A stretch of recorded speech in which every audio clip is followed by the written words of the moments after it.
आदिवासी सावता सेचे लाकचार सेमलेद NASA बांग हाटिंग Midnapore district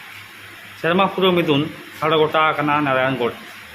तेनो एबन नाम कदिया बांग हाटिंग मिदनापुर डिस्ट्रिक्ट नि सुतगत गमके मन सिंगरे मुर्मू गमके मुठेन खन गे अब मिद बार कथा बन आजमा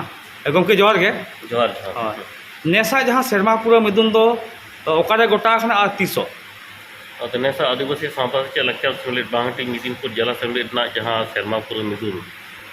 पश्चिम मेदिनीपुर जिला नारायणगढ़ हाई स्कूल गोटा दारायकान जून चाँदो गेलपे और गेलपुन माहित रे मांग हिलो दो माने गेलपे माहित माने 13 तारीख तो माटे मिदुन और दोसार दो दिसो मिदुन से देश मिदुन। अच्छा ओंदे जहां चेलका काते सेलेद को गानो अकोय को अदो ओंदे पहिलो दिन हिलो दो डेलीगेट सेशन कना तो ओंदे तो जतो डेलीगेट कते बोलन हुआ डेलीगेट फी जहां को एमा इने खन गे जम न्यू ताहेन व्यवस्था तहना और डेलीगेट रे अडिगान गलमाराते मोड़े गोटां सताम मेना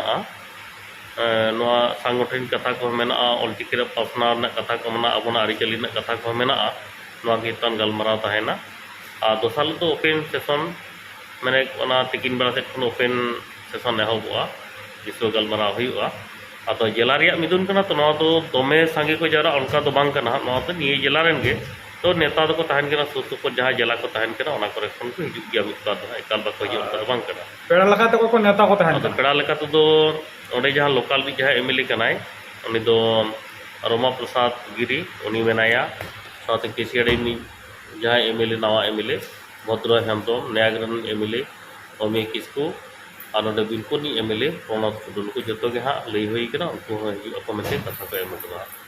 अच्छा ओंडे तो ओका लकाते चला हुआ हर दिशा हर दिशा तो जहाँ से खन गबन हिजुआ खड़गपुर खन ट्रेन तेखान दो जहाँ दो भद्रक को चला पुरी चला रेल लाइन रेगे मेना नारायणगढ़ स्टेशन और बस तेखान दो खड़गपुर खन जहाँ जहाँ बस को चला दीघा काफी सोनाकुनिया दातन बेलदा ओना को बस ते चला लेन खान दो नारायणगढ़ भितिर दो बांग बोलन जतो गाड़ी दो जहाँ तो बहुरूपा से चात्री भाड़ा को लेदा चात्री भाड़ा रे आगन हुआ बस रे पहले कुली को Kharagpur station Kharagpur bus stand रे देजो अक्तर के कुली को हुआ जे इन दो नारायणगढ़ चात्री भाड़ा रे आगोना चात्री भाड़ा रे आगो लेन खान ओंडे खना बार जगह ताड़ाम नारायणगढ़ हाई स्कूल ट्रेन रे जोगाजोग मेना से ट्रेन रे जोगाजोग मेना गया ट्रेन लोकल ट्रेन तो कम गया हाँ जहाँ को पे हिजू तबना कटी ट्रेन टाइम टेबल को नेल करते हिजू तबन पे और बस ते दमे तो बांग तारा घंटा 45 मिनट तो बांग लगा इनके 40 मिनट गान 35-40 मिनट गान लगा। आयमा सारा गमके मा सनाम कोगे नोआ से सेटर तबन पे हिजू तबन पे ऑलचिकी पासी दुलड़िया सनाम कोगे नोआ तला तेगे नेता हुआ जोहार गे।